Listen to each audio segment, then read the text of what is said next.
Liquidity. So in order to identify liquidity, you have to put some steps into consideration. Without identifying a clear liquidity, you will likely be the liquidity in the price. Like, okay, so what is liquidity? Liquidity simply refers to resting orders, which is the buy stops, sell stops, buy limit, and the sell limit sitting above or below obvious structure points. That institution's target before continuing price delivery. So when you say H4 liquidity, you are talking about price levels that the market is likely to raid in the H4, which is the higher highs, higher lows, the highs, the lows, the trend lines, the imbalances, the inducements. Okay, they are all liquidities. So we have external range liquidity, which is the major liquidity. These are swing highs and lows formed at the extremes of your price leg. So in our example, we'll be using H4 as our price leg. Okay. So in the extreme of the H4 price leg, so they represent the boundaries of the trading range. So example, the last higher high and higher low in the bullish H4 structure is our external range liquidity. So once the liquidity is swept, we expect price to give a possible shift or a deeper pullback. So we mark these highs and lows clearly on the chart. They serve as an external liquidity zones. So we have the second one, which is the internal range liquidity, which is the minor liquidity. Okay. So these are equal highs and lows, internal pullbacks, highs and lows. The trend line touches inside the H4 price leg. So during a bullish pullback in the H4, small internal pullbacks, lows, and equal highs trend lines are all formed inside the external range. So they identify as the internal liquidity. Okay. So the liquidity forms in the external price range. So the price will often sweep these internal liquidities before continuing higher. Internal liquidity fuels the price for continuation to the main buyers. We have the equal highs and equal lows. Equal highs liquidity are above. So the liquidity above, which is the buy stops, equal lows are the liquidity below. They are the most obvious liquidity traps for retail traders. So we have the trend line liquidity. So when multiple swing highs and lows connect neatly, retail traders see a trend line. In reality, institutions see a stacked stop losses or stop orders. So price often sweeps the trend line before reversing. We have the imbalance, which is the fair value gap liquidity. So on-field imbalances within the price like attract price. So price may retrace to fill the fair value gap, sweep an internal liquidity level within, and then continue. So we have the session or the daily highs and lows. So liquidity often rests around previous daily highs and lows or weekly highs and lows, especially when they align with your structural point. So we mark the previous daily highs and lows, the previous weekly highs and lows. They often act as a liquidity magnet for intraday sweeps. So how to confirm that is a liquidity? To confirm that a high or low or area is liquidity, it must be obvious. Something many traders see. You see it. So it must be untouched. So you see it without being swept. It must be sitting near a point of interest or imbalance, which will act as inducement. It must be in the path of least resistance towards the next objective. Okay. So if all these aligns, that high or low is a liquidity target. So for example, we have H1, which is bullish.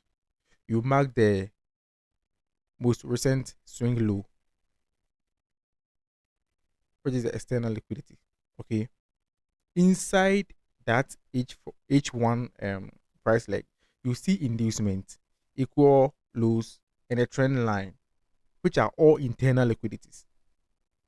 Okay, so above current price, you see an H4 supply zone, likely final destination. That price will go to target the H4 supply point of interest, then react from that. Okay, so you are treating that H1 as a retracement to that H4 supply point of interest. So price will typically sweep internal lows, mitigate H1 demand, shift bullish in the fractal confirmation, then target external liquidity. Okay, so the external liquidity will be that weak high that is yet to be broken. So let's go to the chart and identify some valid pullbacks and then some valid liquidity zones. Okay. So in this H4 price leg, as you can see, we had this um low here. Okay. Before breaking the high. So this identifies as a valid pullback. In order to identify a valid pullback, I have a video on it. So I'll link that to a description, or better still, you can watch the next video to know how to correctly identify a valid pullback. So a valid pullbacks are mostly liquidity, internal liquidities. Okay. So as you can see, price came back, swept this low, and then gave a valid break of structure here. A valid break of structure. Okay. So as you can see, we had this sweep here and gave a valid break of structure. All right. So price then made a new liquidity here. So this pullback is a liquidity low. And after price giving this high, we broke the low with this and then broke the high again. So this identifies as a liquidity tool. Okay. So as you can see, price came back, swept these two liquidities, and then gave a break of structure, a valid break of structure here. So watch how price came back, respected this low as our strong low because it swept liquidity and then gave a break of structure here. Okay. So in this price leg here, from this low to this high, price made this internal low.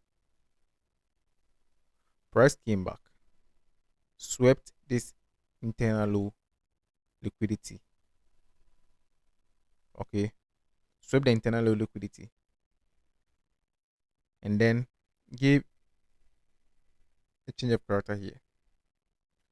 So the change of character, price mitigated this demand zone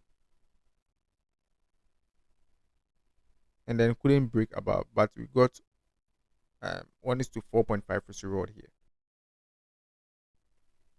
So after sweeping that liquidity, price went up, couldn't break structure here, came down to break the strong low here to confirm a valid change of character. All right. So after that valid change of character, we had this pullback as our liquidity here. Price came back, swept that liquidity, gave a small reaction for an internal break of structure here. Price mitigated this supply zone. There wasn't any enough orders to get us break the structural low. Okay. Price mitigated the 50% fib retracement level. So after sweeping that liquidity high, we had all this as our trendline liquidity here. You see? So even after sweeping this high, you will expect price to sweep this trendline liquidity. So after sweeping that trendline liquidity, we didn't get any structural shift here. And price went up to change character here again. Okay. So this was an internal trendline liquidity. Okay, so you wouldn't expect to sell from this zone or sell after sweeping liquidity and giving a structure shift. This is an inducement, it's a trap. Okay, so in this price leg, we had this as our valid low here because this couldn't break the low of this week. So price didn't come back to sweep this low and then continued bullish. All right. So after continuing bullish and breaking the high, this then becomes our low, which is an inducement. Why this low as an inducement and not this low? Because this was the high that was created. These candlesticks didn't break the low and then moved bullish. Okay. So the high that was created, this high was created. We came back as a low and then break the high here again. So then this will be our inducement level.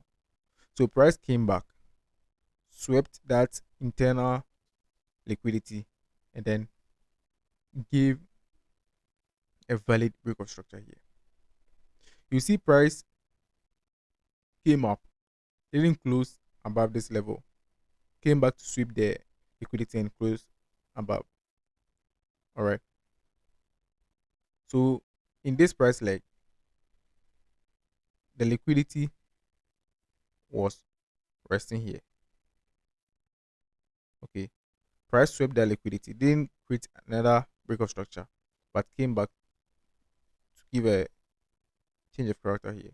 And price gave change of character again.